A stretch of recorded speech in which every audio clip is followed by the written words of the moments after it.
everybody is observing that the field of law has evolved. It is becoming more and more dynamic, and there is need for interdisciplinary approach.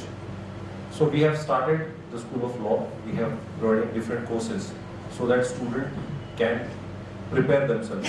Because at this current situation, a lot of situations and a lot of problems have to be sorted out legally.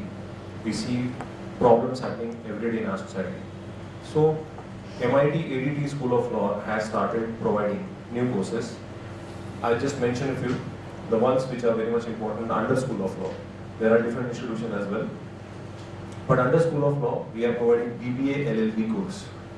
Now, BBA LLB course is after 12th standard. It is a 5-year course, which is an integrated course where you will be getting 2 degrees: BBA, Business Administration, and LLB.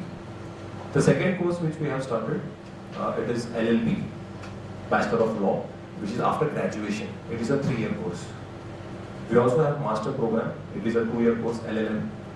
And we are also providing the postgraduate diploma in certification in legal journalism.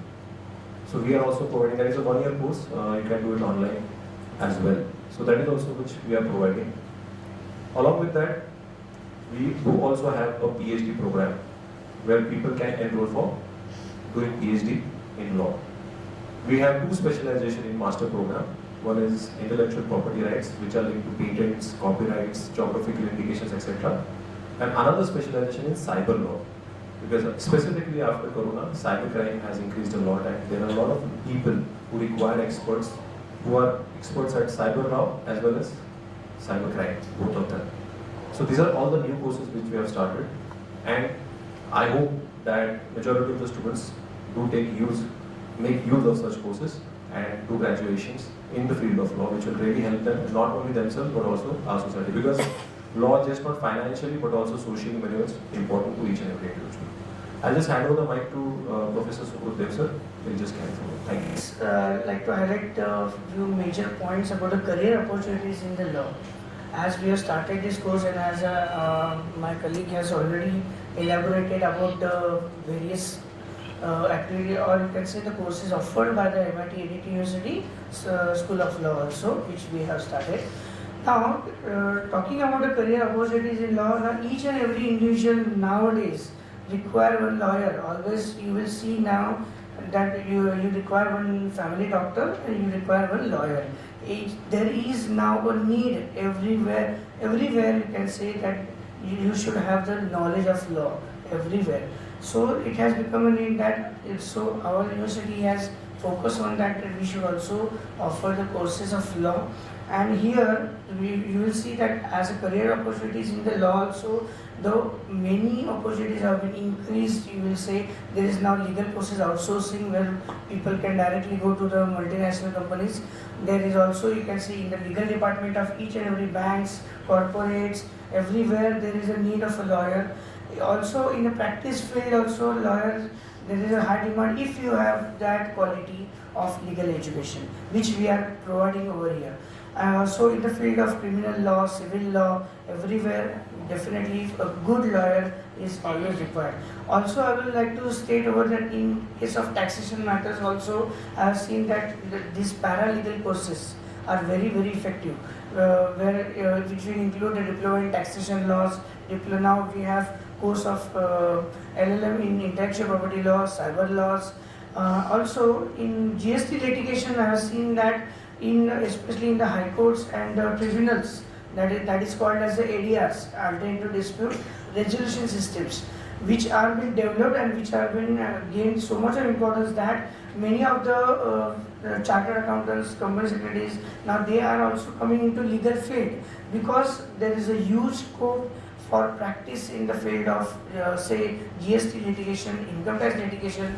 We have tribunals, that is the appellate tribunal, there you can go in appeal to the high courts as well as the Supreme Courts also. So the need of the lawyer is everywhere, it is necessary.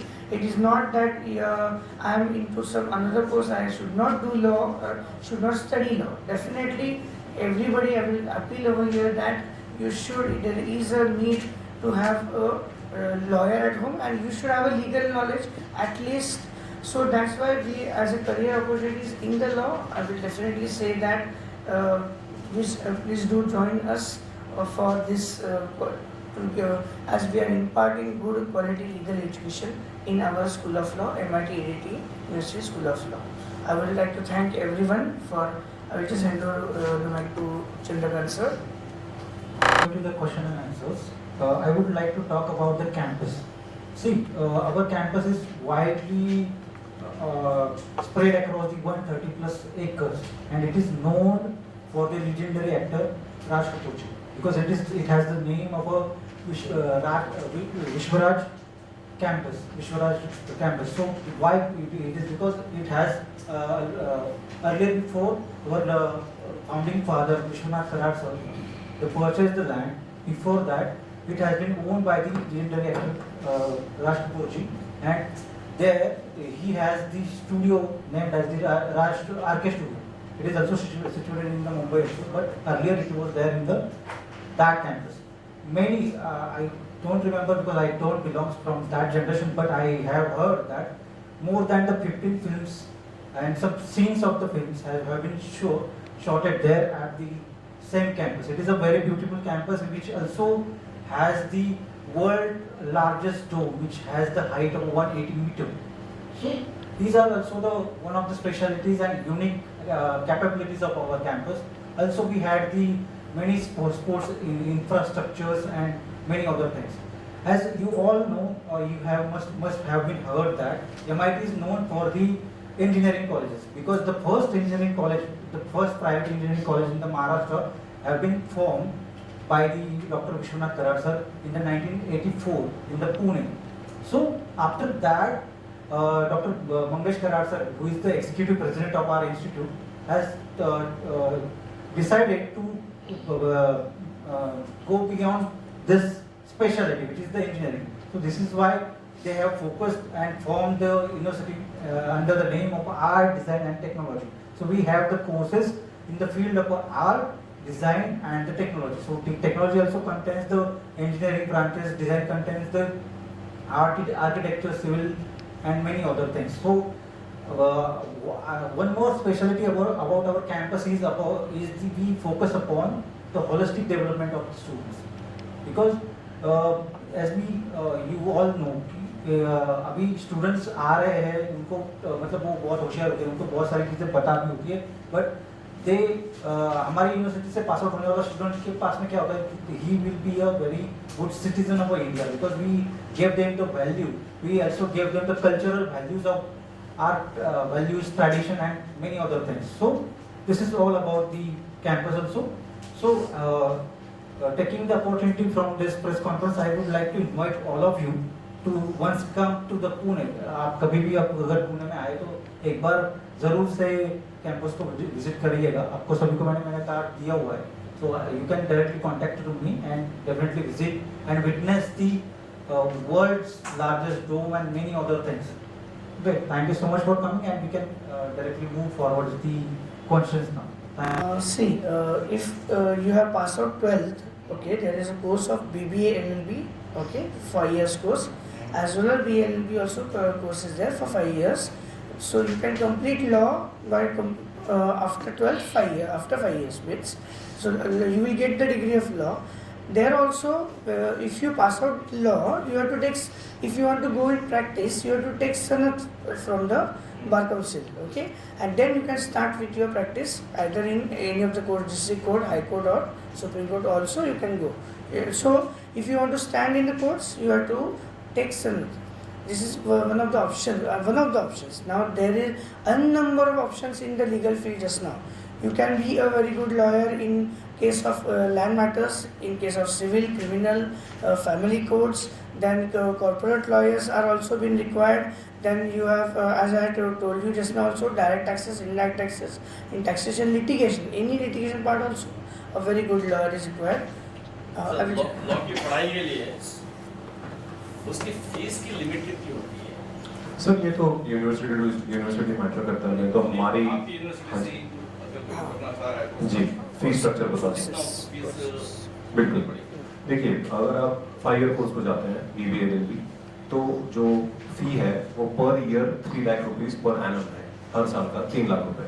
But we are providing scholarships based on the marks of 12th standard. तो अगर मैं आपको एक example दूं इसी का, तो अगर कोई बच्चा 12th स्टैंडर्ड में 90% या अबाउ लाता है, इट्स कंप्लीटली मेरिट बेस्ड, तो 50% स्कॉलरशिप दे रहे हैं। तो डायरेक्टली जो फी होती है वो बन जाती है 1,50,000। उसके बाद अगर कोई बच्चा 75% लाता है, 70% लाता है, तो उसको 40% स्कॉलरशिप है, तो फी बनती है 1,80,000।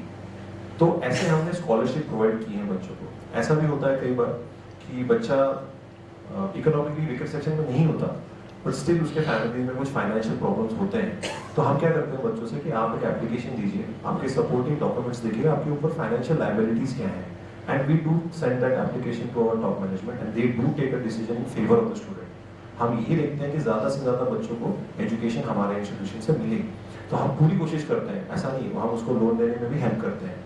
सो we do provide all kind of financial help also, कि वो इंस्टॉलमेंट में पैसे भर सकता है। ऐसा नहीं कि अगर आप जब तक पूरी फी नहीं भरोगे तो हम आपको एडमिशन नहीं देंगे, ऐसा नहीं है। We understand money is a big issue for lot of people, तो हम पूरा कोशिश करते हैं अलॉन्ग विद स्कॉलरशिप, अगर उसको और हेल्प चाहिए तो हम करते हैं इसमें। कुछ फीस माफ करते हैं आप? हाँ जी, स्कॉलरशिप के अंडर हम, जैसे मैंने बताया, माफ करते हैं, मतलब व्हाट, लाइक आप क्या बोल विदाउट पेड लोन के बिना? सर लोन के बिना भी हम, जैसे मैंने बोला, इंस्टॉलमेंट्स में दे सकते हैं। पूरी तरह से माफ आप बोल रहे हो कि जीरो, ऐसा नहीं है सर। इकोनॉमिकली वीकर सेक्शन के लिए 10% कोटा है हमारे पास, तो उसके अंदर जो हमारी पॉलिसी है, जो यूजीसी फॉलो करती है, उसके हिसाब से हम करते हैं। यस सर, जैसे मैंने बताया, सर ने भी बताया कि MIT is a very well renowned university. या एग्जैक्टली। तो हमारे यहाँ पे तो सेंट्रलाइज्ड प्लेसमेंट सेंटर है, जहाँ पे सारे हम HR लोगों के साथ हमारे एग्रीमेंट्स बन चुके हैं कि आपको कौन से लोग चाहिए। तो कोई बोलता है मुझे 4 इंजीनियर चाहिए, कोई बोलता है 2 लॉयर चाहिए, कोई बोलता है मैनेजर चाहिए। तो उनकी HR पॉलिसी के हिसाब से कि हमको इतना परसेंटेज या इतने मार्क्स या इतने सर्टिफिकेट्स होंगे तो बच्चा एलिजिबल बनता है।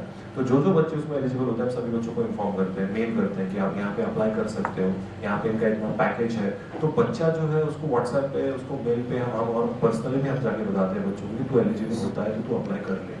तो जितना ज़्यादा उसका प्लेसमेंट हो सकता है उतना अच्छा है। अभी last year the maximum package वो 71 lakhs per annum madam.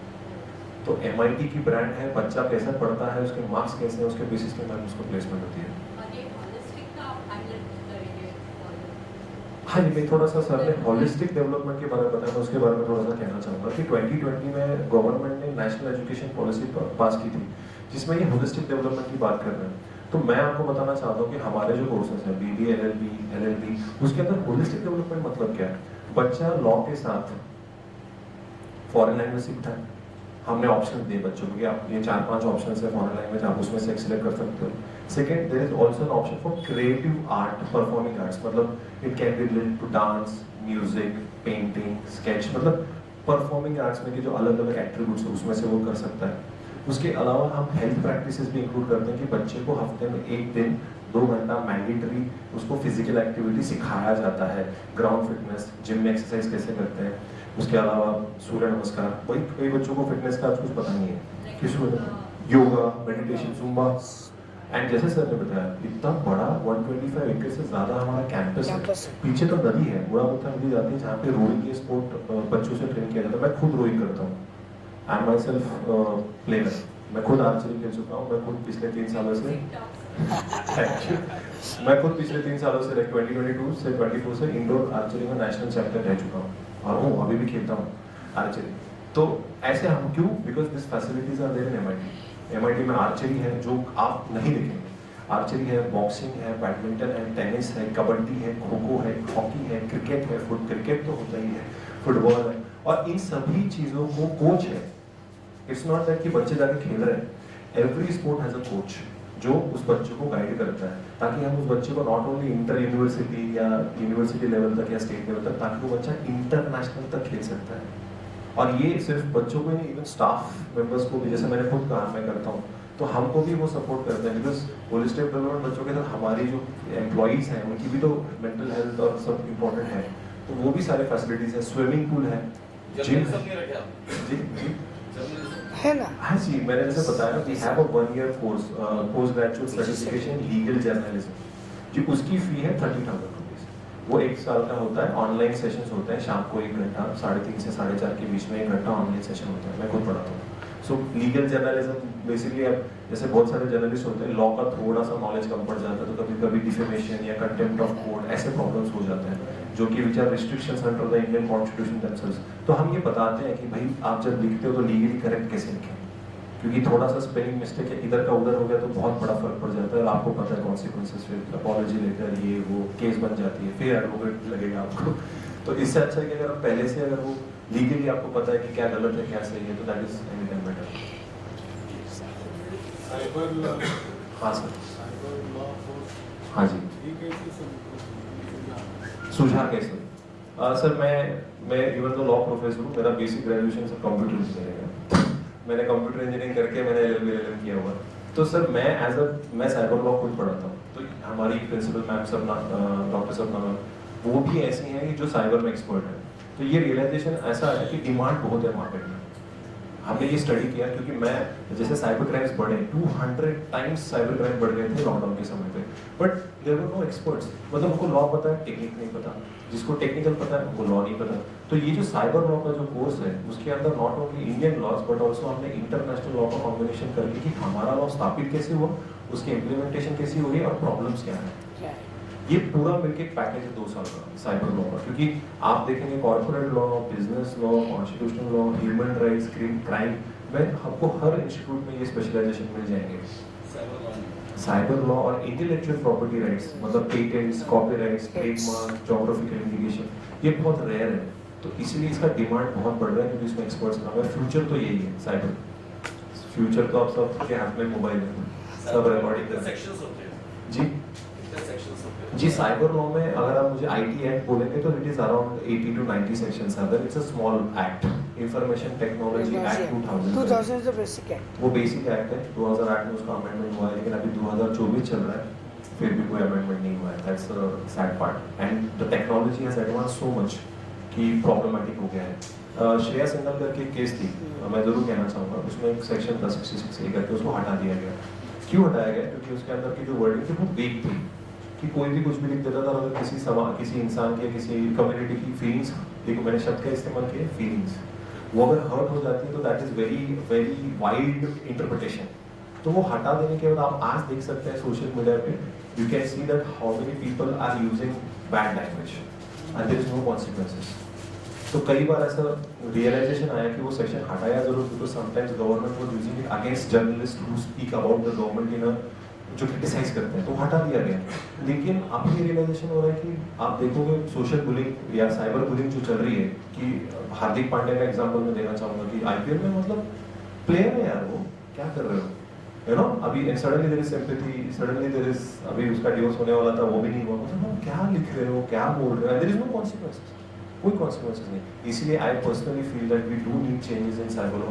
Data protection act अभी आने वाला है कि हमारा डेटा ही मार्केटिंग एजेंसी में हमें कहाँ से भी कॉल आता है, इंश्योरेंस ले लो, कैसे आ रहा है, how anybody can just give out personal information to anybody, that person knows my name, my age, my gender, that person knows my about my everything and then that person is saying इसको insurance की जरूरत पड़ सकती है, medical health phone आते हैं, इनके पास हमारे नंबर जाते कैसे, it's a total marketing strategy. उसके लिए प्रोटेक्शन, हमारी प्राइवेसी जो हम इंडिया में बिल्कुल वैल्यू नहीं करते, but in the coming future privacy is going to be very important. Google देता हुआ आप गूगल कीजिए सर, आप सिर्फ गूगल कीजिए जैसे शूज़ खरीदने हैं, तो आपके फेसबुक पे इंस्टाग्राम पे सारे शूज़ के ऐड आएंगे sir. No, one more thing is that now we need the protection for that is security against every measures. I will say. First, you must see now the way the artificial intelligence is going further. Everybody is now going to have a major challenge is to right to privacy of the person, because everything is being cracked outside now. Here also you will need the law. Okay, for artificial intelligence, you are seeing the chat GPT, the chatbot, and what is now it is been going on just now, where we are moving now. It is necessary to have cyber security everywhere, right to privacy everywhere. Now the next, if you see the NEP also, the policy definitely they are going to change many things which will come in next 2 years, I will say.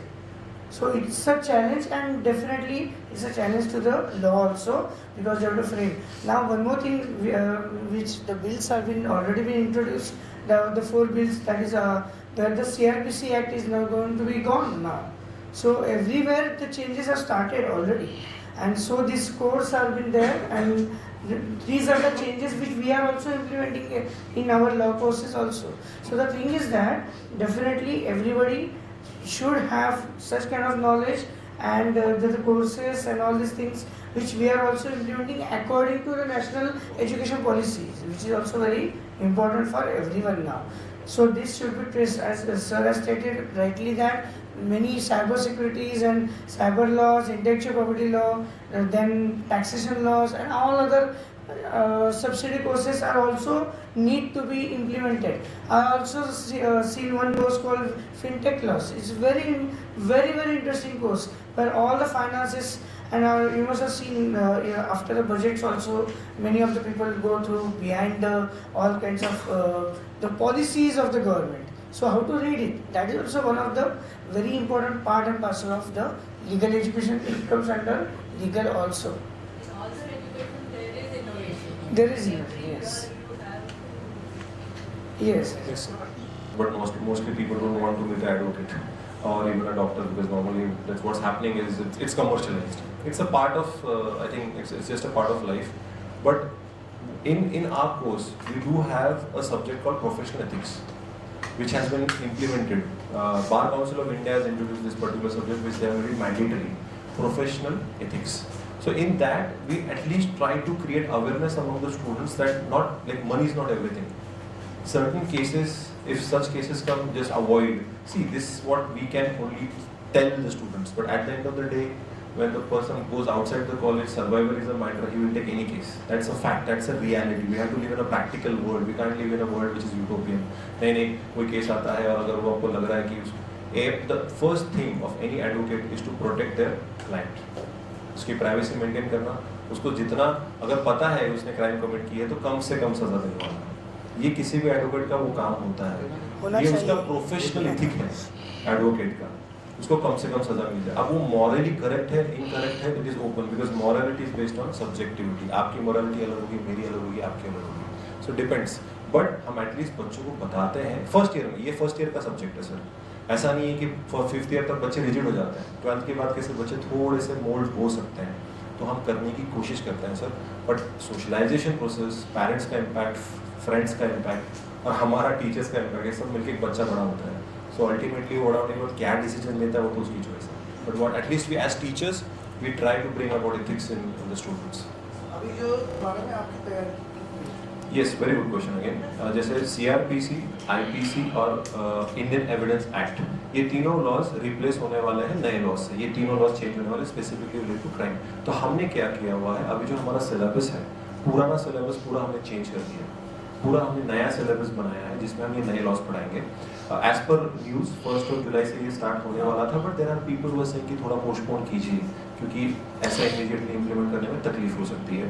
तो there are petitions file कि आप थोड़ा सा delay कर दीजिए, लेकिन let's we have to सी। इसमें और एक प्रॉब्लम ऐसा है कि the with effect from date, that is the retrospective and prospective, that will be the biggest challenge to government also. So cases which are been pending in the courts, which laws are to be now after 1st July, whether they are going to continue or not, that is the biggest question. Okay, so that's why it might delay also. Delay हो सकता है, हो सकता है। हमने हमारे institution level पे हम उनको नया सिलेबस बनाने वाला है, पुराना वाला नहीं। अब हुआ ऐसे कि जो पिछली बैच थी वो बोले सर हमने तो पुराने लॉ पढ़ लिया था, हमको भी नहीं पता था कि ये आने वाले हैं, तो चर्चा हो रही थी, लेकिन सडनली अब हो गया। तो आई सेड, हमने ये भी कहा बच्चों को कि अगर आपको बैठना है फिर से उन सेशंस को, आप बैठ सकते हैं।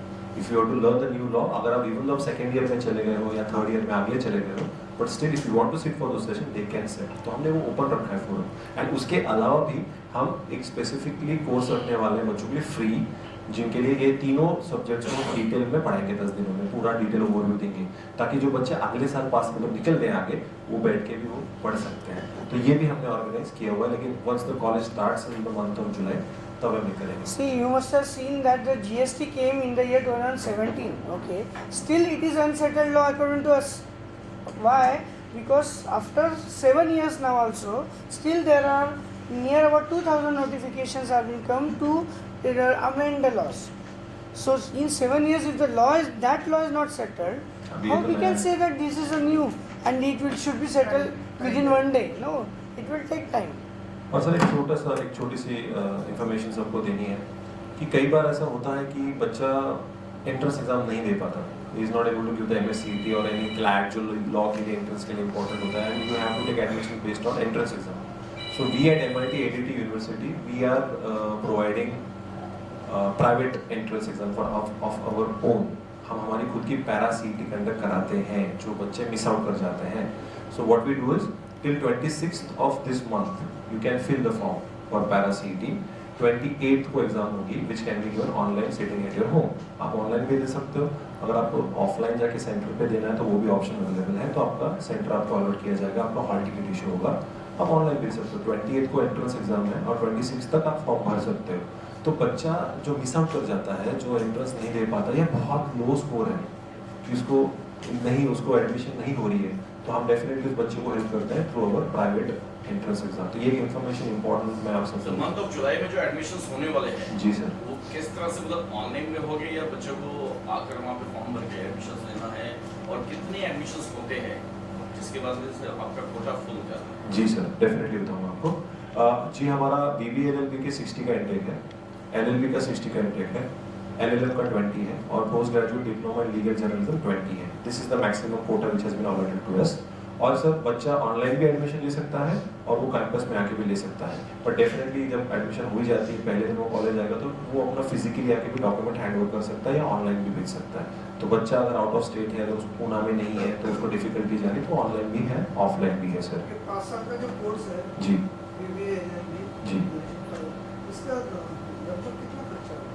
सर जैसे मैंने बताया, स्कॉलरशिप पे डिपेंड करेगा आपके कि आप कितने परसेंटेज लाते हैं 12th के बच्चे का. तो जिस किस पे आपकी स्कॉलरशिप, जैसे अगर मैंने बोला कि 1.5 आपका बच्चे का 90% अबव है तो 1,50,000 होगा इंटू 5. और अगर आपको हॉस्टल की भी अगर फैसिलिटी चाहिए होगी तो वी प्रोवाइड इन हाउस, क्योंकि मैंने बताया, सर ने भी बताया, बहुत वर्ल्ड क्लास फैसिलिटीज़ हैं हमारे पास. 4 हॉस्टल्स हैं, 4 ही हॉस्टल्स को अटैच्ड मेस है, और अगर मेस 500 मीटर भी दूर है तो बस फैसिलिटी है कि बच्चा बस से जाके मेस में बैठ के फिर से खाना खा के वो बस उनको वापस छोड़ती है.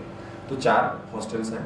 हॉस्टल की जो फ़ी है वो 1,60,000 है, जिसके अंदर we also provide food, which is food is included.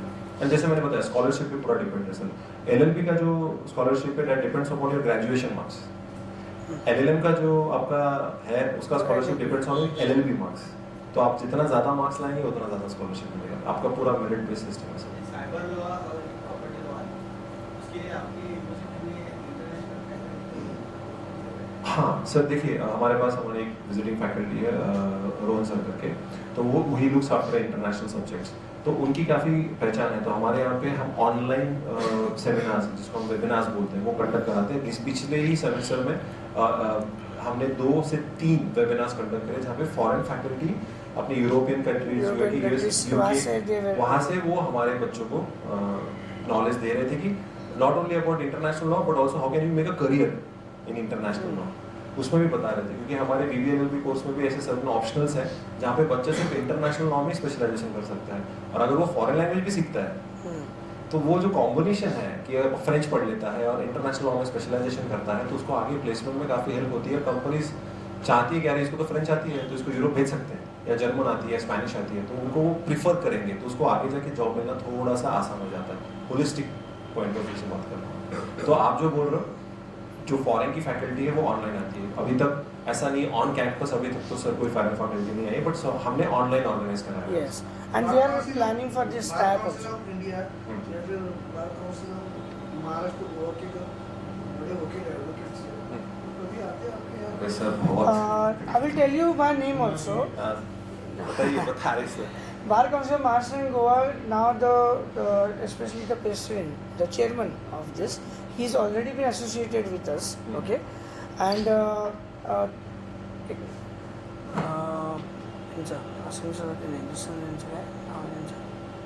I don't see. हमारा जो एसोसिएशन है, bar council of Maharashtra and Goa के जो एडवोकेट्स हैं, सो मोर देन 200 to 300 एडवोकेट्स के साथ हमारा टाइप है. मतलब क्या है? मतलब हम हर बच्चे को फर्स्ट ईयर से उसका सेमेस्टर एग्जाम खत्म होने के बाद उसको हम इंटर्नशिप को भेजते हैं 1 month मैंडेटरी. वो बच्चा हमारे पास आता है, किस में करना है स्पेशलाइजेशन, कोई बोलता है क्राइम में करना है, कोई बोलता है सिविल में करना है, कोई बोलता है लैंड में, कोई बोलता है साइबर में. तो हमारे हर स्पेशलाइजेशन के लिए एक वकील होता है, तो उस पर्टिकुलर वकील के पास हम उस बच्चे को 1 महीना के लिए इंटर्नशिप भेजते हैं। ये फर्स्ट ईयर से स्टार्ट होता है। नॉर्मल कॉलेज का क्या होता है, 3rd ईयर ऑनवर्ड चालू होता है। हम फर्स्ट ईयर से बच्चे को भेजते हैं। तो जब तक वो, अगर उस बच्चे ने जेन्युइनली अगर उसने पढ़ाई की, जो हम, क्योंकि क्या होता है कई बार इंटर्नशिप पे जाते हैं बच्चा, नहीं भी जाते हैं, छुट्टी पे चले जाते हैं, सीरियसनेस नहीं दिखाते, पर अगर बच्चा सीरियसली करेगा तो till after 5 years that student will have 10 internship certificates and the complete knowledge of the field which in which that student is interested. तो एडवोकेट, फिर तब तक आप जब बाहर निकलते हो तो आपके कोर्ट में जान पहचान भी हो जाती है। आप कोर्ट में जाते आते रहते हो, आपको पता है कि कहाँ पे कौन सा डॉक्यूमेंट सबमिट करना है, कौन से कोर्ट के कौन हेड्स जज हैं, कौन एडिशनल जज है, हायरार्की पता चलने लगती है। क्योंकि किताबों में आप कितना भी पढ़ लो, लेकिन जब तक आप कोर्ट में नहीं जाते, प्रैक्टिकल आप जब नहीं सीखते, तब तक बच्चों को समझ में नहीं आता। ये सबसे बड़ा प्रॉब्लम है। तो हम जैसे इंजीनियरिंग में बोलते हैं ना इंडस्ट्रियल कनेक्ट, वैसे हम बोलते हैं कोर्ट कनेक्ट की भाई। और उसके अलावा हमारे पास मूड कोर्ट भी है।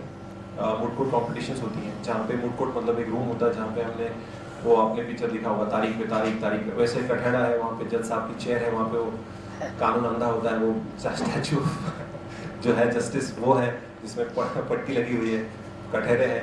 तो एक बच्चे को एक कोर्ट का माहौल बनाया जाता है और उनको केस दी जाती है और उनको डिफेंड करना पड़ता है या अटैक करना पड़ता है। तो बच्चा जो होता है, ऐसा नहीं कोर्ट में जाने के बाद अरे भाई मैं कहाँ आ गया, ऐसा नहीं होता बच्चे को। तो वो जो ट्रेनिंग है वो भी हम स्कूल में प्रोवाइड करते हैं। We have constructed one moot court room in our SPG college, where the trials, how Real court. you should argue with the opponent lawyers, that is also been taught. It is called as a moot court. You can say competitions are also been organized. Now you must have seen that all over India just now also, maximum national law universities, or you can say the law colleges in all over India, they are organizing these international moot court competitions everywhere. And there the students from our university, suppose 3 students generally are being selected and they have been sent to all our universities where the competitions are being organized. And definitely I will tell you that I have seen in many universities that the judging of those moot court competitions were done by the sitting judges of high courts and supreme courts also. So these kind of exposures the students are being getting everywhere now. Okay, so we also have constructed a moot court room where the students will be from second year itself, they will taught how to argue the case. Okay, and also in our library we have all the softwares how you can trace the case laws. That is the LexisNexis, Manupatra, all these other Legal tools. databases. Yes, legal Legal tools where you can search the cases, not cases of district court of any you can say state, high courts of any state, and also supreme court cases. मेरा एक सवाल है जी sir. बचपन से ऐसा देखता हूँ, वो पट्टी लगा के अंडा खाना हाँ, न्याय कैसे देता है? जी बिल्कुल, बहुत सही सवाल है। मैं आपको इसका आंसर मुझे पता है। उसका मतलब सर, मूवीज में उसका मतलब कुछ अलग दिखाया गया है कि अंधा कानून है, दिखता नहीं है उसको। उसका रियल मीनिंग है, उसकी जो पट्टी का रियल मीनिंग है कि जो आदि जज है, he has to be non-biased. He cannot have prejudice. Actually, yes. मुझे फर्क नहीं पड़ता आपका रिलीजन क्या है, कास्ट क्या है, जेंडर क्या है, प्लेस ऑफ बर्थ क्या है, वो उसका एक्चुअल मीनिंग है। पर मूवीज में दिखाया जाता है कि भाई साहब अंधा कानून कि दिखता नहीं है उसको। क्या नहीं दिखता? आपकी कास्ट, आपका रिलीजन, आपका जेंडर, वो नहीं दिखता। तो law is equal to everybody. आप इस देश के प्रधानमंत्री हैं या आप जर्नलिस्ट हैं या टीचर हैं, लॉ सभी के लिए समान है। करेक्ट? तो ये उसका एक्चुअल मीनिंग है उस पर्टिकुलर स्टैचू का कि वो पट्टी क्यों है आंखों पे, कि दैट पर्टिकुलर जज has to be non biased, non prejudiced and have no kind of favoritism towards any one particular party. That is the main thing.